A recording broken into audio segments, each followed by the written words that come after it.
Rafah TV, une chaîne de télévision culturelle et religieuse. Rafah TV ñëppay dañ agréer.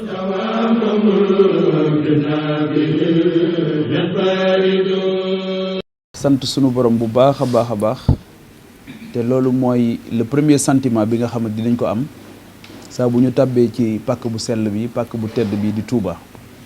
saa bu ñu fi duggee dañuy xam ne amati nañ tawféex ci sunu borom tàbbi ci pàkk bi nga xamante ni moo ñu gënal fudul moom. mu nekk bëri lu muy wund ci ñun lu muy signifié ci ñun donc saa bu ñu fi ñëwee rek dañuy sant sunu borom santati bu baax a baax Cheikh Ahmadou Bamba Khadim Rasoul ci li nga xamante ni moom la ñu defal ak moom la ñu fàggul. dëkk bi dama koy wax ne dëkk bu particulier la dëkk bu sunu borom wéetal la ci ni mu ko amale ci contexte bi mu ko amal ak ci li taxoon borom amal ko. sëñ Bachirou dafay wax ci Minanu Baaxil Xadim ne sëriñ bi wax na ne dëkk bi bi mu koy sosu ko ngir fekki cosaan wala jege si cosaanam boo xamante ni xëy na daf ko kii yoon wala soit sosu ko ngir wut ay tool daf ko sos rek ngir jaamu fi yàlla ak wéetal ko.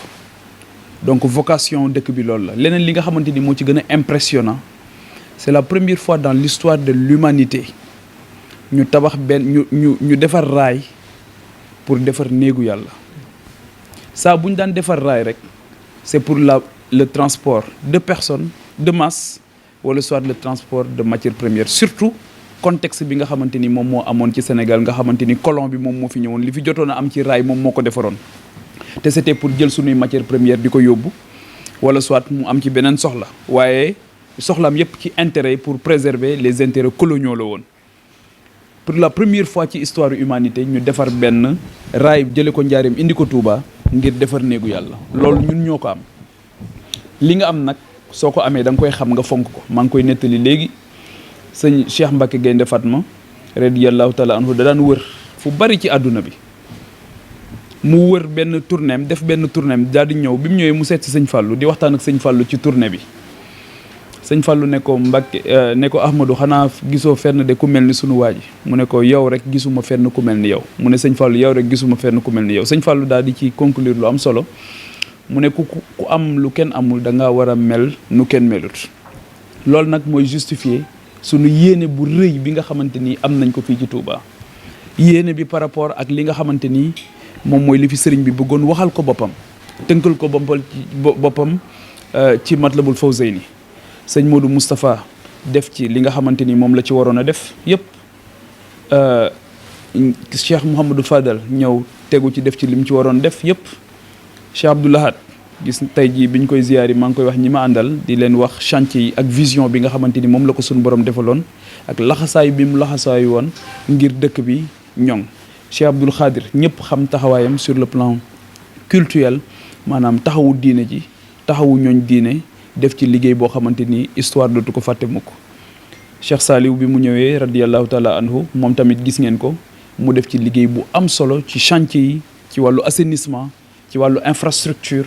def ci lu mucc ayib. bi mu fi jógee Serigne Mouhamadou Lamine Bara daal di ñëw moom tamit nekk ci kenn sosut ku ci ñëw rek da ngay sof fi nga xamante ni foofu nga fekkoon kilifa gi fi jógee yem nga daal di jël daal di continuer. lépp nag dëppoo ak vision bi nga xamante ni sëriñ bi amoon na ko ci Matlabul Fawzayni bi nga xamante ni Cheikh Sidi Mokhtar ñëw na moom tamit gis nga ko mu ñëwaat aussi engagé waat les chantiers ba ki nga xamante ni moo fi nekk tey Cheikh Mouhamadul Mountakha Bachir ñu ñaan suñu borom mu yàggal ko fi te wéral ko moom tamit gis nga ko ay chantiers yu am solo la engagé ci dëkk bi et un peu partout ci taxawaayam waaye gis nga ko fi nga xamante ni bunt bi nga xamante ni fi la jaar muy cette grande université bi nga xamante ni moom la am yéen ñu taxawal fii mu wax ci wax ju doy waar mu ne dafa bëgg bu université bi pare nee na saa bu ñu tuddatee imam Malik imam Shafi Ahmad Ibn Hanbal wala Abu Hanifa ñu am seen cheikh ci Touba nee na moom loolu mooy ambition fii ak nee na fii ak 350 années te loolu rek moom moo ñu yëkkati ndax tey li nga xamante ni kenn ku ci nekk war na koy sédd di ko bàyyi xel mooy lan ngay taxawal ci kaw suuf ba bés boo fi jógee nit ñi boo fi jógee déjà nit ñi dinañ la jooy waaye ñii ñëw ëllëg yëg ne liggéeyal nga leen te fii nag buñ fiy ñëwuñu Touba sax xëy na pour di ko campagne comme ni ko politiciens yi di defee dañ fiy ñëw ngir saafonte ak sunuy mbokk ak sunuy am di jàmm ak sunuy mbokk taalibe dañ fiy ñëw ngir waxtaan ci li nga xamante ni moom moo ñu yëkkati dañ fiy ñëw ngir déglu jàng ci ñi nga xamante ni ñoom ñooy kilifa yi waaye waxtaan ak ñi nga xamante ni ñoom ñooy njaboot gi ñooy askan wi ci li nga xamante ni bëgg nañ koo def bi ñu jaaree fële nga xamante ni moom mooy njaareem tamit am taxawaay boobu am solo lool am taxawaay bu am solo waaye ñu fekk fa tamit loo ci mën di wax da ngay gis ne dellu ginnaaw bu métti ci taxawaay bi nga xamante ni nguuru Sénégal waroon na ko am ci réew mi yëpp waaye boo demee dëkk bu mel ni Diourbel tey da ngay gis ne c'est le désert total. ay journalistes ngeen gis ngeen ne am na désert médical gis ngeen ne am nga désert sur le plan industriel tey jii dara amu fa ci wàllu industrie te industrialisation rek moo mën a permettre ñu résorber le gap du chômage maanaam tey jii tant que amuñu ay usines yuy recruter ay sénégalais am ay école de formation comme ni ko sëñ Mountakha bëggee ci université bi nga xam dinañ génne ay nit yu am métier dañuy sonn rek waaye xëyu ndaw yi dañ koy wax nii ci kaw waaye du mës a saafarawu xale bi nan lañ koy tàggate mu denc ci réer jàng bu jàngee ba pare buy noppi ñu fekk ay école de formation tijjeeku fekk ci wàllu mbay mi ci wàllu càmm gi ci wàllu yëpp mbay ak sàmm moom moo gën a bëri fii ak mbay ci xeet yëpp nag laa wax les métiers de l'agriculture comme les métiers de l'élevage fekk ñu tàggat leen ci tàggat boo xamante ni buñ ci jógee dinañ mën a am fu ñu liggéeyee soo ñëwee Touba tamit c'est la même chose Touba li tax bokk na ci li tax mu gën a am solo mooy bu weesoo Dakar Touba mooy ñaareelu dëkk bi nga xamante ni moo ëpp fu ay doomu aadama di yeewoo ci biir Sénégal dëkk bu mel noonu nga ñëw fii ci hôpital Matlaboul Fawzeyni xam ngeen ko ndox fii may wax ak yéen ndox sax mënuñu koo am ak yeneen yu bari xam nga hôpital bu amul ndox c'est la catastrophe léegi ak yeneen yu bari yoo xam ne gis ngeen boo fa rombee léegi gis nga accompagnant yi ci contexte ci daanaka boo fiy indi malade soo moytul bu malade bi génnee yow yaay dugg ndax yow yaay feebar après ndaxte li nga fay fekk ci maltraitance wala soit ci ñu bàyyee la ak sa bopp ba amuloo loo xamante ni dina la toppatoo loolu nag dana fàng kenn du ko jeex gis ngeen ko leneen li mooy wàllu assainissement c'est un problème boo xamante ni am na ci dëkk bi tey interpellation yooyu maanaam nit ñi tey saa bu ñu dawee wut si ñu rek liñ ñuy wax ku la nuyu ab soxla la lay wax am na ci xale bu góor boo xamante ni nuyu na ma ne ma sama àdduna moo ngi nar a yàqu parce que tout simplement aw ma kayitu judd xam nga la problématique à l'état civil tey ji loolu dëkk yu bari romb nañ ko kayitu judd rek mënoo ko am ba dem ba soxla ko ci sa dund te mënoo ko am te xamoo foo koy wute loolu nekk loo xamante ni lu doy waar la leneen li mooy situation bi nga xamante ni soxna yi dañ ciy nekk ci jafe-jafe yu métti yoo xamante ni xam ngeen ko ci wàllu am doom ci wàllu boo ëmbee soxla gynécologue ndax di nga ko mën a am sa doom bu juddee ndax di nga mën a jot ci pédiatre am ko ni nga ko bëggee est-ce que dina jàppandi ni nga ko bëggee donc assainissement bi tey jii am na ci gox yoo xamante ni fii ci Touba bu xiinee seen fit dem parce que bu tawee ci ndox mi la ñuy nekk léegi nag duñ ko liggéey dañuy bàyyi ba màggal ñëw ñu xam ne médias yi dinañ ñëw ñu daaga ku nekk daal di sol sa costume ak sa cravate wala sol sa grand boubou ñëw pour jéem a naxaat askan wi ngir amaat seen carte li ñu leen di wax nag mooy li ñu soxla mooy nit ñi xàmme ñi nga xamante ni ñoo leen di taxawal ak ñi nga xamante ni ñoom ñoo leen bëgg a nax te carte électeur subvention jënd ko carte électeur bi nga yor ngir voter jox la ñaari junni wala juróomi junni jënd ko carte électeur dara mënu koo jënd loolu moo tax lii ko mën a jënd rek mooy nga déglu nit xam ne kii yéene na ma jàmm am na yërmande ci man am na ñeewante ci man te am na itte ju rëy ngir soppi mbir yi nga jël sa carte jox ko te loolu mënuñu koo xaar ci politiciens yi nga xamante ni mos nañ leen mosaati leen ñoom ñëpp xam nañ leen ñoom ñëpp jaaroon nañ fi ñoom ñëpp amoon nañ ay ndombo tànk te jëriñuñ dëkk bi dara loolu moo tax nag les nouveaux profils yi nga xamante ni am na mooy jëmm yi nga xamante ni ñoo ngi leen di dégg di leen gis ñu ñëw itteewoo taxawal dëkk bi taxawal doomu dëkk bi ñooñu jot na sëkk ñu am kóolute ci ñoom xam ne ñoom yemuñu naan ay programme politique ñoom dañoo bëgg a taxaw fi nga xamante ni lii dëppoo ak li sëriñ bi bëggoon ci dëkk bi yàlla suñu borom defal leen tawfeex boo xamante ni seen référentiel ci politique publique pour Touba ak pour préserver sa sainteté ak ni nga xamante ni noonu la ko borom bëggee ñoom du ñu jële fii gars yi di jële ñoom ca Matlabul Fawzeyni la ñuy dem jëlee ko fa parce que foofu mooy delluwaay bi mooy abreuvoir bi moom mooy source bi te ñi fi jot a jaar yëpp wane nañ yoon wi li ci des volonté politique la itte rek la te sëriñ bi dafa doon wax ne xamul ñu soxla doomu aadama boo xamante ni ittee ju mat sëkk xaj na ci moom ba muy dajeeg yonente bi sallallahu taala alayhi wa sallam te loolu lañ bëgg mu nekk ci ñun loolu rek moo nekkoon le contrat moral yonente bi sallallahu alayhi wa sallam dane ko ñii nga àndal te ñun jàpp nañ ne ci lañ bokk parce que bu ne ko ñii nga àndal mooy ñii nga xamante ni ñoom nga àndal tey ak ëllëgit ñi nga xamante ni ñoom ñoo lay wuutu maa ngi lay digal nga yar leen ci itte ju mat sëkk waaye bu leen yar ci am njàng kese ñi gars yi jàng nañ ba yëy kayit yi waaye itte la ñu manqué parce que ñàkk itte mooy tax nga jaawale sa poos ak poosu askan wi ñu jox la alal pour askan wi nga jël ko def ko ci sa poos régler say mbir bàyyeeg nit ñi seen coono tey jii ñoom ñëpp ñi nga xamante ni ñoom la ñu jox fii ay ndombo tànk fal leen te dëkk bi wóolu leen fal leen muy fii muy Jurbel muy Mbàkke du ñu fajoo ci seen hôpital yi xam nga bu ñu doon fajoo ci hôpital Matlaboul Fawzeyni bi nga xamante ni amul ndox kon dinañ fexe ba mu baax du ñu jàngee ci seen école yi tey jii kaaraange gi xam ngeen ne problème la dinañ ci góorgóorlu tey jii ñoom ñëpp ku ci am as tuut ay ñu lay garder ay garde du corps yu mag ngay muut pour sa kër dootoo wóolu police bi dootoo wóolu gendarmerie bi loolu jàpp nañ ne lu doy waar la te loo xamante ni la mënatul wëy donc li ma doon wax léegi ci carte électeur li tax mu am solo mooy fa ngay dugg di voter mbañ gàcce la tudd muy isoloir képp koo xamante ni jox nañ la xaalis nga voter ngir xaalis bi ñu la jox wala dig nañ la ko maa ngi lay ñaan nga xam ne foofu mbañ gàcce la tudd isoloir danga fay wéet ak sa borom wéet fa xam ne sa ngor kenn mënu ko jënd Gaynde Fatma dañoo ñëw ne ko diw jaay na ngoram mu ne mësu ko am parce que ngor ni mu neexee kenn du ko am di ko jaay te dëkk bi ay gor ñoom ñoo fi dëkk loolu moo tax képp ku fi politique di fi indi xaalis mooy xamoo dëkk bi ñi nga xamante ni ñoo ko dëkkee te teggi nga worma ci ñi nga xamante ni teggi nga worma ki nga xamante ni moom moo sanc dëkk bi ak ñi nga xamante ni ñoom ñoo ko fi wutu fii dëkku ngor la dëkku jom la dëkku fulla la dëkku fayda la dëkku xam-xam la te ñun sunu lépp dañ ko bëgg a teg ci itte ju mat sëkk ci xam-xam ak ci teggin dundalaat yaakaaru ndaw ñi nga xamante ni seen yaakaar tas na dalal xelu mag ñi ba pare daal di sàmm tamit ndono li nga xamante ni ci mag ñi lañ ko jëlee te ñun république noonu lañ ko concevoir république mooy jamono bu ci nekk ñii nga xamante ni ñoom ñoo fi nekk ban coono lañ war a tegoo ngir ñi leen di wuutu mën a am tawféex te tey jii di nga gis ne ba ci xalifa yi nga xamante ni ñoom ñoo fi wuutu ku ci ñëw gis nga ne teggil na coono ki nga xamante ni moom moo ko war a wuutu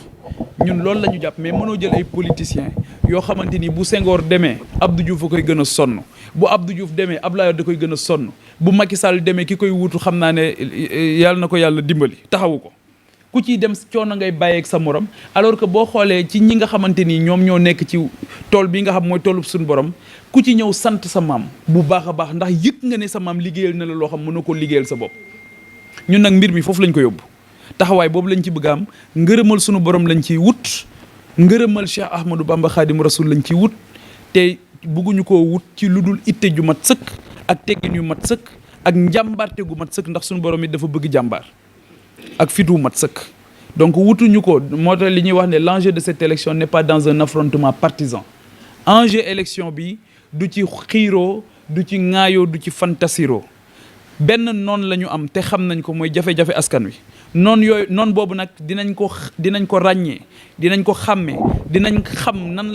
lay manifesté woo ba nga xamante ni bés bu ñu amee li ñu bëgg moom dinañ ko tudd te dinañ ci def lépp loo xamante ni mën nañ ko ci ngir mu saafara woo élection bi ñu jëm élection parlementaire la élection législative la élection législative assemblée nationale lan moo ko tax a jóg li ko tax a jóg bokk na ci dogal boo xamante ni nguur gi jël na ko ñi nga xamante ni ñoom ñooy dem assemblée nationale ñoom ñoo ko war a saytu su nguur gi ne def naa fukki milliards ci assainissement Touba mais ñiy dem député yi nga xamante ni ñoom ñooy dem assemblée nationale ñoom ñoo ko war a saytu xool ndax fukki milliards yi ñëw na wala ñëwut wala ñi ñu ko jox ki ñu ko jox muy ministre bi wala DG yi nga xamante ni ñoom ñoo ko liggéey ndax indi nañ ko fi wala dañ ko def ci seen poche loolu mooy liggéey loolu mooy contrôle de l'action de l'exécutif beneen bi mooy nga évaluer les politiques publiques yi mooy tey jii ñaata ci xaalis moo génn ñëw ci ndawi Touba ñaata ci xaalis moo génn ñëw ci jigéenu Touba ñaata ci xaalis ñoo génn ñëw ci infrastructure maanaam wàllu tali wàllu école lan moo ci génn ñëw fii su boobaa yow yaa koy évaluer en tant que député yaa koy saytu yaa koy évaluer xool ndax ñëw na wala ñëwut su ñëwul nga wax nit ñi ne leen ñëwut ndax yow foofu nga toll parlement la mooy foo xamante ni dañ fay ñaxtoo dañ fay taxawale dañ fay waxale li nga xamante ni moom mooy askan wi. yonent bi salaatu wa salaam dafa waxoon loo xamante ni ci loolu la ñu nekk dafa wax ne boo gisee loo xamante ni naqari na la na nga ko dindi ci sa loxo soo ko mënul na nga ko wax ci sa làmmiñ soo ko mënul nga mititlu ko ci sa xol waaye boo mënee dindi ci sa loxo ne da nga koy wax ci sa làmmiñ su boobaa daan yi dina dal ci sa kaw soo ko mënee wax ci sa làmmiñ ne da nga koy mititlu ci sa xol bu boobaa daan yi dina dal ci sa kaw donc ñun fi mu ne nii wax ci sunu làmmiñ foofu lañ toll dinañ ko wax ba ñëpp dégg ko sunu digganteeg Touba nag ma préciser ko du ay mandat moo ñu boole ak Touba Touba pas-pas moo ñu boole ak moom Touba delloo njukkal moo ñu boole ak moom Touba sargal ak delloo njukkal Cheikh Ahmadou Bamba moo ñu boole ak moom nga xamante ni lim ñu liggéeyal wóor nañu ne mënuñu ko fay keroog bi muy dem en 1895 bi muy dem ci géej gi bàyyi fi njabootam bàyyi fi léppam loo xamante ni am na ko boobu pour ñun la woon pour sunu tawféex la woon ki bàyyi lépp ngir yow nag war ngaa dese tuuti pour sagal ko waaw loolu moo tax dëkkam bi dinañ ko guddeel dinañ ko bëccëgal dinañ ko buy taw dinañ ci nekk buy naaj dinañ ci nekk ndax jar na lu ko ëpp te lépp loo xamante ni def nañ ko ci dëkkam bi asaka la rek te moom nag Cheikh Ahmadou Bamba amul benn tool boo koy xëyal bu dul doomu aadama yi parce que li ko dal yëpp li mu dund yëpp doomu aadama yi rek ñoom ñoo tax fekk ñëw na dans un contexte boo xamante ni fekk na tubaab bi teg loxo ci ñii fekk ceddo bi teg loxo ci ñii mu jàmmarloog ñoom daal ne leen mënu leen a am benn borom bu dul sunu borom subhaanahu wa taala lii moo ko indil jafe-jafe yi nga xamante ni yëpp teg nañ ko ba ni ñu ko téye résidence surveillée ba ni nga xamante ni noonu la wuy jee sunu borom subhaanahu wa taala donc li nga xamante ni moom moo ci am solo mooy que ne moom dafa wane yoon wi mu wane mooy ku xamoon Sénégal la dëkk nag pour nga bëgg ko il faut connaître son histoire et sa géographie néew na fooy dem ci Sénégal te néewuñu la sëriñ bi ñëwoon na fi néew na lool boo jàngee téere bi nga xamante ni sëñ Mouhamadul Bachir moom moo ko bind radiyallahu taala anhu muy Minanu Baatil Xaddim di nga ci gis ne fu nekk la nit daan jóge ci Sénégal di ñëw ci moom it fu ne la daan dem di tasaare leeru yàlla gi di yee nit ñi fexe ñu jàng wut xam-xam bu ñu wutee xam-xam ba pare ñu boole ci itte ju mat sëkk ngir soppi mbir yi encore une fois moom xam-xam bi mu doon wax xam-xam bu ànd ak ay teggin la du woon un intellectualisme sans âme mais daf doon nekk benn intellectualisme boo xamante ni dafay ànd ak humanisme dafay ànd ak humanité day ànd ak yërmande te yërmande boobu nag moom la ñu nàmpatale ci moom la ñu jëlee ci njàngaleem ba moo tax tey mënatuñoo toog ñu ne dinañu jóg nekk ci ba keroog ñuy wuyu ji suñu borom tool bii nag mooy tool bi nga xamante ni moom moo ko gënal mooy taxawu doomu aadama yi mooy am yërmande ci doomu aadama yi mooy sàmmale ko dëkkam bi mooy def dimbali ko ba nga xamante ni li mu bëgg ci dëkkam bi dina ko am te li mu bëgg ci dëkkam bi mooy képp koo xamante ni yaa ngi yeewoo ci dëkk bi am tawféex képp ku fi ñëw it fekk fi tawféex te loolu incha allahu taala dinañ ci xar sunu tànk dinañ ci taxaw am taxawaay boo xamante ni bu am solo la te bés bu ñu wóoloo ba jox ñu mandat ba ñu dem fële di ci nga xamante ni moom mooy assemblée nationale dinañ fa nekk bu wér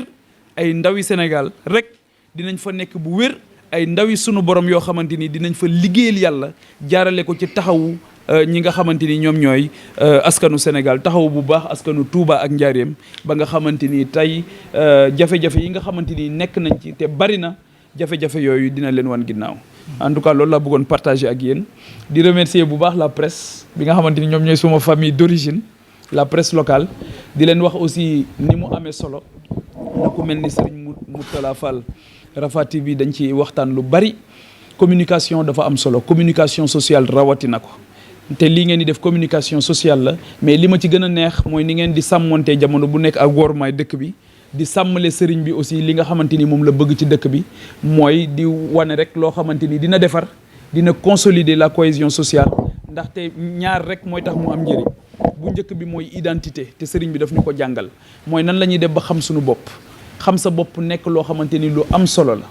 parce que neen yonent bi sallallahu alayhi wa sallam sax wax na ci hadisul xudsi yu ne daanaka boo xamee sa bopp rek xam sa borom man xarafa nafsahu xarafa rabbuhu boo xamee sa bopp xam sa borom donc l'utilité aujourd'hui de la communication sociale jaare ko ci culture bi nga xamante ni moom nga amee dina tax xale bi juddu di jàng mën a xam boppam su xamee boppam ba pare day xam yan relation la war a am avec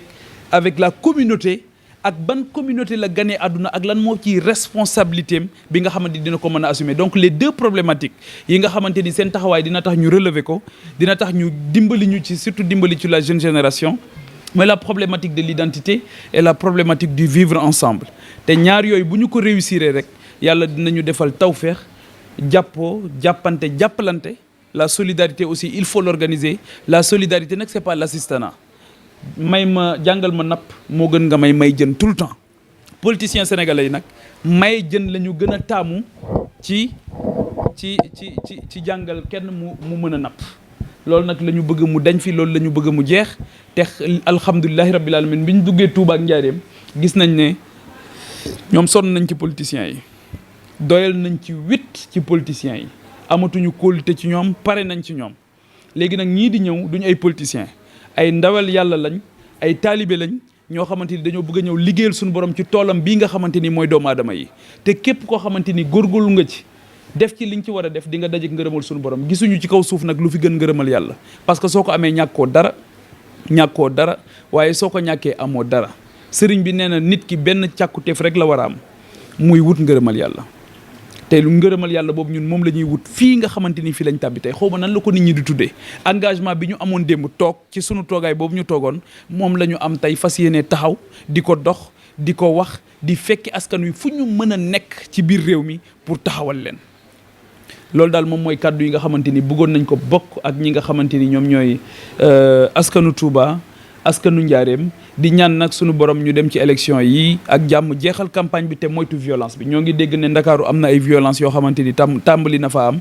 bugguñoo dégg violence fenn ñun loolu mooy sunu appel bi nga xamante ni ñoo ngi koy def bugguñu violence ci wàllu saaga bugguñu violence boo xamante ni ci wàllu kenn nit egg ci jëmmam bugguñu benn xeetu violence yonent bi sallallahu alayhi wasallam dafa wax ne ki gën ci yéen mooy ki nga xam nit ñi mucc nañ ci loxoom ak làmmiñam te loolu tamit dañ koo gëm kenn ci yéen tamit ngëmam du mat lu dul lim yéene boppam la yéene moroomam et je pense que ce travail li may wax ne soxlawuñu ndëpp national tarbiya national lañ soxla Sénégal soxlawul ndëpp national tarbiya national la soxla ñu wax ak xel yi wax ak xol yi wax ak ruu yi yee xel yi yee xol yi yee ruu yi ba nga xamante nit ñi ndax sëriñ bi nee na xam-xam du nga dajale téere yi rek ce n'est pas le fait d'emmagasiner le maximum de connaissances livresques ñu ne ko lan mooy xam-xam mu ne xam-xam leer la discernement la nuurun maa diraaya leer la goo xamante ni dina la permettre nga am discernement xàmme waa Touba nag ak yéen ñi nga xamante ni yéen ñuy jël xàmme ngeen tey jii ñi nga xam dañoo ñëw pour nax nit ñi jëfandikoo leen ak ñi nga xam dañoo bëgg a jëriñ doomu aadama yi bëgg a jëriñ ñi nga xamante ni ñoom ñooy mbokku taalibe yi ñoo ngi leen di gërëm bu baax di leen sant. Rafah TV, une chaîne de télévision culturelle et religieuse. Rafah TV ñëppay dañ agréer.